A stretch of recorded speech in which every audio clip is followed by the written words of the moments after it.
CA, Ocala, Gainesville, The Villages, 1370 AM, 96.3 FM, The Source.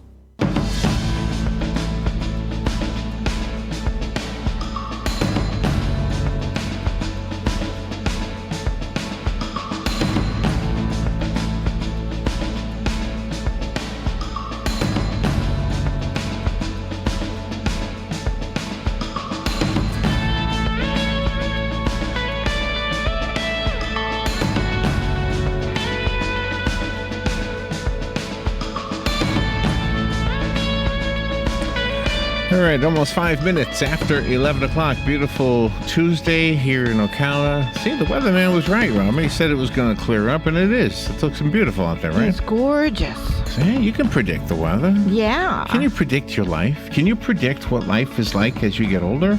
That's right. Right? When you're a child and you look at your 40-year-old teacher and you say, "Oh my gosh, she is so old," right? Yeah, right. Right? And when you're 50 years old and you look at a 40-year-old woman, you say, "Wow, that's a young woman," right? That's right. What happens? Perspective. It's all perspective. It's like Einstein said. It's all relative, right? That's right. And your relatives almost always look older than you, right? Exactly. Dr. Stephen Gundry has written a very provoking book, especially if you're getting older and worried about it. He is the director of the International Heart and Lung Institute in Palm Springs, California, the founder and director of the Center for Restorative Medicine in Palm Springs and Santa Barbara, California. Oh, I guess that's also in Santa Barbara. And a New York Times bestselling author. His book is called The Longevity Paradox. Let me just brag about the book. It's #1 on Amazon. Let me see what category. In Anatomy Science. It's #2 in Aging, Nutrition, and Diets, and #1 in Anatomy Science on Kindle, too. So the actual book and the Kindle book are both doing really well. Well, everything's doing really well. Dr. Gundry, good morning. It's an honor to have you on our show. Well, thanks for having me. So It's also on the New York Times bestseller list. So. That's right. That's right. Where are you? Where are you calling from? Palm Springs. All right. Well, we went from Palm Beach to Palm Springs, Robin. Nice. In 2 interviews. Nice. Yeah. So tell me about the book. Does it help me? It's called The Longevity Paradox. I forgot to mention the title. The Longevity Paradox. How to die young at a ripe old age. Does that mean physically young, or does that mean emotionally young?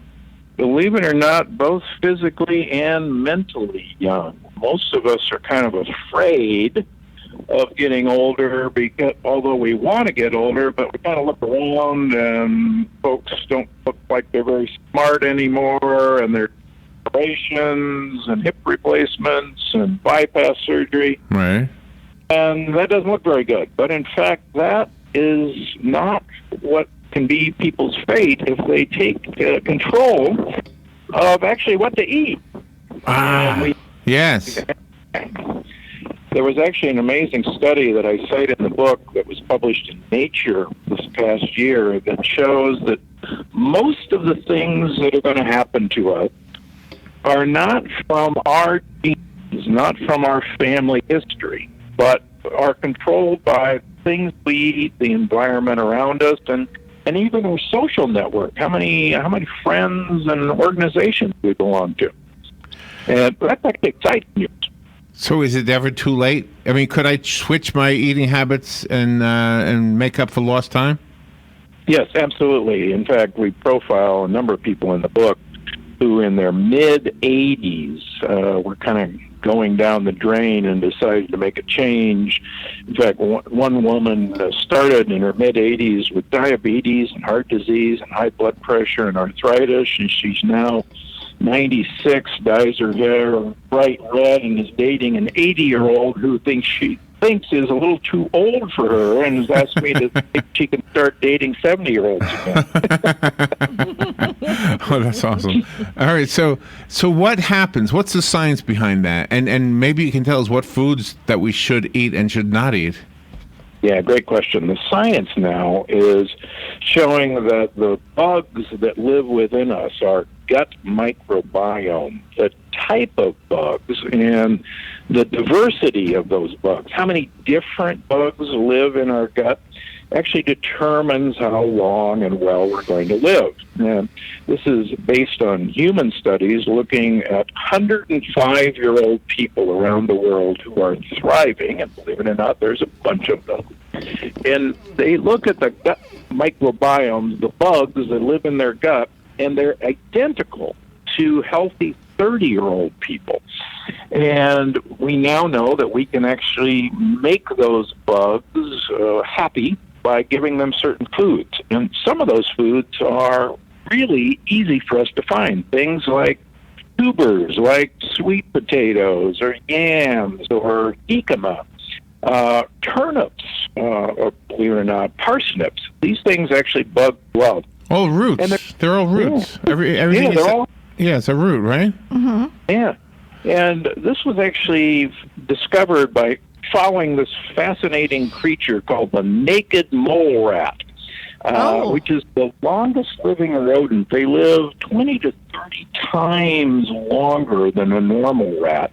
They live in the Sahara Desert in underground tunnels, and they eat roots and fungi growing in the roots like mushrooms. And they've found out that these rats have the same microbiome as these 105-year-old individuals. Really? So the good news is we should eat a lot of mushrooms, eat a lot of roots and tubers, and a particular type of vegetable called the chicory family. Some people know it as radicchio, that kind of Italian red lettuce, or frisee, or any of the chicory family is what you really want to eat. Okay, now do we hurt the food if we cook it? Does it matter? I mean, sometimes as I get older, the teeth would rather have cooked carrots instead of raw carrots that I used to eat all the time when I was a kid. Yeah, actually, that's a great question. In the most cases, it doesn't matter whether you cook your food. For instance, like mushrooms. There's an exciting study that shows that if you eat 2 cups of mushrooms per week, you can virtually eliminate dementia as you get older, memory I love loss. mushrooms. I love mushrooms. And you can cook them raw, or you can eat them raw, or you can cook them. And it's actually pretty easy to eat 2 cups of mushrooms. You can reverse dementia? You can prevent dementia. Oh, prevent Now, it. in fact, here's a great one for your female listeners. Believe it or not, women are far more susceptible to Alzheimer's than men. Most people don't realize that. But if you look at a study involving women who exercised regularly throughout their life versus women who didn't exercise, the women who exercised had a 90% reduction in Alzheimer's compared to the women who didn't exercise. So, imagine that. If we had a pill that you could take that would prevent Alzheimer's 90% of the time, wow, that would be the biggest selling drug in the world. Right. But in fact, if all we got to do is exercise, and that's it, the exercise is actually pretty easy to do.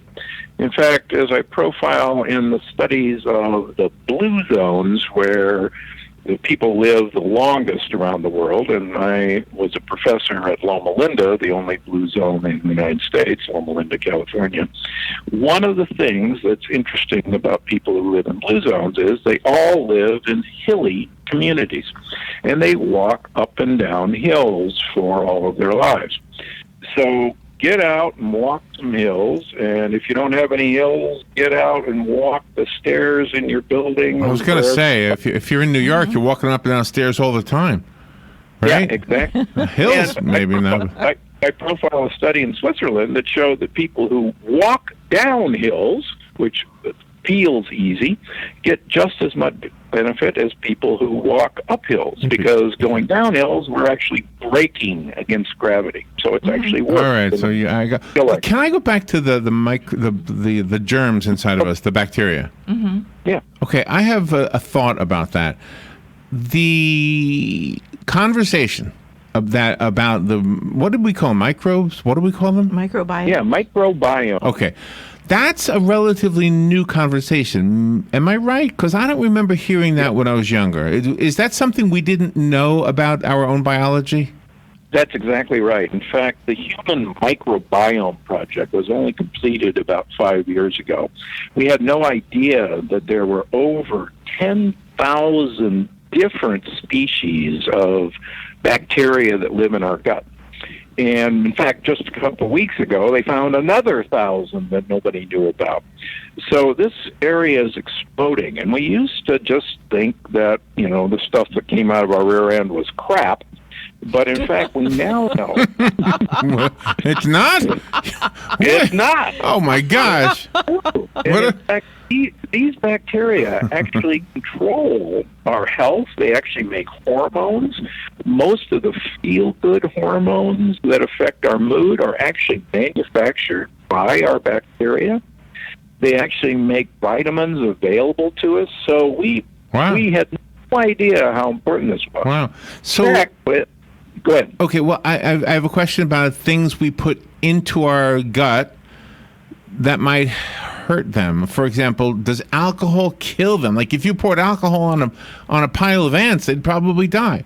Or if you poured hot water on a pile of ants. So if I drink hot coffee, am I killing them? Well, you're not killing them, but believe it or not, there's a new study that shows that super hot beverages actually increase your risk of esophageal cancer because it actually burns your esophagus. But more importantly, alcohol, if you have, unfortunately, more than 2 glasses of wine or 2 shots of booze or 2 beers a day, you will actually damage the lining of your intestines, and that will allow bacteria to get into your liver, among other places, and cause cirrhosis. That's why actually the new studies of binge drinking makes it so dangerous for us. But getting back to killing bacteria, one of the things we've realized is the widespread use of antibiotics that we take for just about anything kills these bacteria. And the other thing that's so sad is we give antibiotics to most of our animals that we eat, most of our chickens, most of our beef, most of our pork. And what we're realizing is that those antibiotics are in the meats that we eat, and those antibiotics kill these bacteria. So one of the things that's happened to us without our knowledge is we've been killing off all these friendly bacteria that have actually been helping us. So we have a virtual wasteland inside of us instead of this kind of dense, beautiful tropical rainforest. And the book is how to rebuild a tropical rainforest inside of you. And that's where your brain housekeeping comes in. That's exactly true as well. We recently learned that your brain actually has to go through a wash cycle every night, and literally goes through a period of time early in the sleep cycle where your brain undergoes vigorous washing, and it actually washes out the toxins like amyloid or tau proteins that cause Alzheimer's. And without that wash cycle, it's why we're seeing this huge increase in dementia and Alzheimer's. So one of the things I ask people to do once a week is to finish your dinner by about 6 o'clock at night, or don't even eat dinner once a week, because you have to have a lot of blood flow to your brain to wash your brain. And if you eat before you go to bed, all the blood flow goes to your gut for the purpose of digestion, and it isn't enough to go up to your brain. In fact, most of us are old enough to remember when our mother told us we couldn't go swimming for an hour after we ate lunch because we get cramps and die. And there was a bit of truth to that old wives' tale because your food needed digestion, and so all the blood flow went to your stomach, and you would have it to go to your muscles, and you get cramps. So we now know that the brain, in a way, gets cramps if you eat too close to bedtime. Oh, wow. One of the things I wanted to go back to was the antibiotics in the meat that we eat. I had a text message to ask you this one. Does the antibiotic in the meat disappear if you cook the meat thoroughly? No, not at all. These antibiotics are heat stable. So the key to prevent this is to have, for instance, grass-fed and grass finished beef, or to try your darndest to get pastured chicken, or get organic free-range chicken. But that way you can pretty much guarantee they're not given antibiotics. However, there's unfortunately a catch in the law that if you've got 100,000 chickens in a warehouse and one of them you think is sick, the veterinarian is allowed to dose all the chickens with antibiotics because you can't separate out that one chicken. Right. Oh, gosh. Yeah. The book that we're talking about is called The Longevity Paradox, How to Die Young at a Ripe Old Age. It's written by our guest, Dr. Stephen R. Gundry. It's currently #1 on a couple of different categories on Amazon. I wanted to ask you about the word paradox, the longevity paradox. It sounds like what we think we know is not what we know. Is that right? Yeah, that's exactly right. And some of the things I do in the book is bust a lot of the myths of aging and how to age well. And the other part of the paradox is we all really don't want to die, but the paradox is, boy, getting old doesn't look very good as we look down the road. And so we all want to get old, but we like to stay young as we get old. That's the paradox. So I have seen old people who look younger than other people their age. Yes. So that's an easy one to see. But I've never seen an 80-year-old, for example, look or sound like a 30-year-old. I've never seen that. So it must only go so far. It doesn't go, like, you can't really reverse aging to the tune of 50 years, at least not yet. Am I right? Well, no, that's not true. And we profile a number of people, including the woman who's on the inner cover of my book. Her name in all my books is Michelle, but her real name is Edith Murray. And I met Edith when she was in her early 90s, and I thought she was 65. In fact, I didn't believe her chart.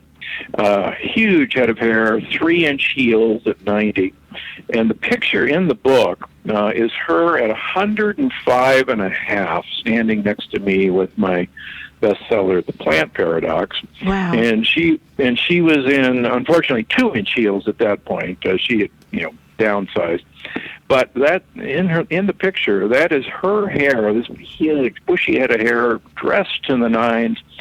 And I profile a gentleman in France who is 105. He is a competitive cyclist who didn't take up cycling until he retired, and he has the physiology of a 50-year-old at 105. And so that's really what we want. We want to, get old, but be physiologically young, and it is possible, which is so How is their bone health? fantastic. Like I say, he has the physiology and the makeup and the bones and the muscle mass of a 50-year-old at 105.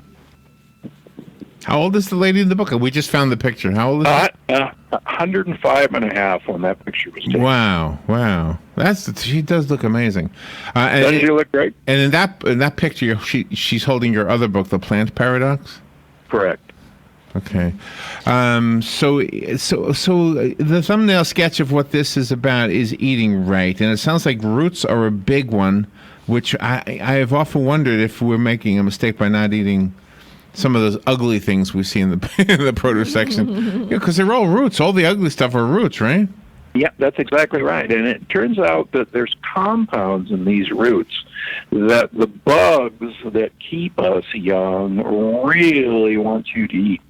In fact, there's another real surprise that it turns out that aged cheeses, like Parmesan cheese, for example, contain these funny compounds called polyamines, and one of them is spermidine. And spermidine absolutely de-ages you. In fact, there's a study in Italy that show that men who routinely eat some Parmesan cheese have 40% less heart disease and stroke than other Italians who don't routinely. Really? Mm-hmm. And it's because of this funny compound.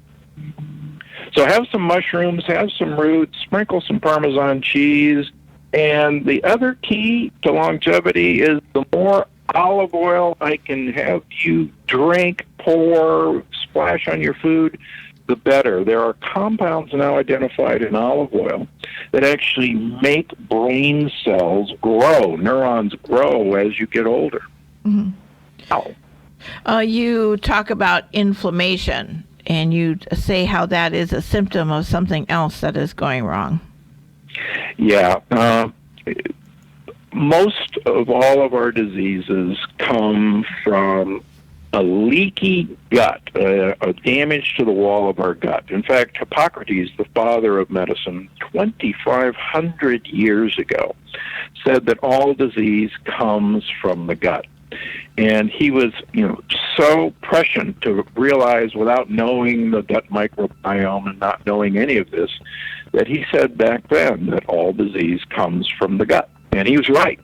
And we now know that inflammation actually comes from the wall of our gut being broken down.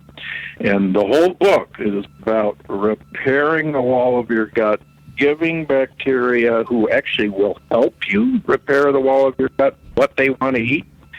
And once you repair the wall of your gut, so you're off and running. In fact, we think of old people as getting very thin skin, and they get bruises, and you just kind of touch their skin and it peels. Yeah. Well, the wall of your gut is actually your skin turned inside out. So we now know that when we see a skin on the old person, what we're actually seeing is how thin the lining of their gut is. And the super old people who are healthy, they don't have thin skin. They have beautiful, vibrant skin. And people look at me, and getting pretty old these days, and they say, "Let me see your skin. It doesn't look like an old guy. What are you doing?" Well, it's actually the inside of my gut reflected out on my skin. Oh, gosh. Oh, wow. Okay, so I think the audience that we broadcast to is a mixture of retired folks and college-age kids, because we have the university, and we have a huge retirement population here. So for the young kids, for the college kids, the message to them would be to start eating right now so that some of these problems never happen? Correct. The sooner you start, the better. Particularly women. Starting, for instance, an exercise program early and eating early is one of the real keys to prevent Alzheimer's. And it's an epidemic right now. And for seniors, the key is you can start anytime. It's never too late. I profile a gentleman who's 97 years old. He carries the Alzheimer's gene, but he's 97. He still runs his company. And he is just the most vigorous, energetic fellow. And his kids want him to retire. What about sugar? What is the effect of sugar on all of these things? Sugar feeds bad bacteria. And there's always a war inside your gut between the good guys and the bad guys. And I like to think of the bad guys as gang members. And gang members love simple sugars, and they love saturated fats. And the good guys can't use simple sugars. They like what are called complex carbohydrates, like, for instance, in root. And the bad guys can't eat that stuff. So the fun stuff is you can starve the bad guys and give the good guys what they want, and they'll take over. And you also you also say to eat seasonally. I know here in Florida we have everything all the time, but you're also stressing the importance of seasonal eating. Yeah, that's been one of our big mistakes. We realize now that our ancestors always went through seasons of when food was available, and there's studies of modern hunter-gatherers that show that their gut microbiome changes seasonally depending on what they're eating. And you compare them with those of us who live in the West, and our gut microbiome never changes because we're giving them the same stuff every day. We are microbiome. Can't imagine that we could have blueberries in March from Chile when they wouldn't exist otherwise. And, living in Florida and California, we know that we can grow anything kind of any time. And that's actually not the way we should be eating. Mm-hmm. All right, I have a copy of The Longevity Paradox. I'd like to give it away. So if you would like it, call me at 622-9622. I'll pick one caller at random, and Robin will hold on to it for you. It'll be waiting for you here at the studio. I found it on Amazon. It is a number one book right now. Dr. Gundry, do you have a different website you'd like to direct us to? Sure, they can find me at drgundry.com or at gundrymd.com. I've got a weekly podcast. I have a YouTube channel, and I've got Instagram, so you can find me all over the place. Let me give the book away real quickly. Good morning. You've got the book. Who's this? Hey, this is Rick Wright. Rick, you got it. You know where we are? Yes. Right. Yes, I do. Right. And it's following right in line with what I've been wanting to pursue. Oh, wonderful. Excellent. It'll be waiting for you. And for everybody else, we're right outside the food court at the mall. Thank you. Thank you so much. You're welcome. Doctor, I think you got a hit on your hands. Thank you for doing this. It helps a lot of us with maybe understanding some of the things we've been going through and just didn't understand why. Well, that's my purpose in life, is to teach people in simple to understand things, how they can take care of that. Very good. Control of their health. Dr. Gundry, thank you so much. Oh, by the way, say hello to Donna. Donna's his publicist. Yeah, I guess you knew that already, right? Thank you. Yeah. Thank you, Doctor. All right. Take care. Thanks for having me. We'll be right back.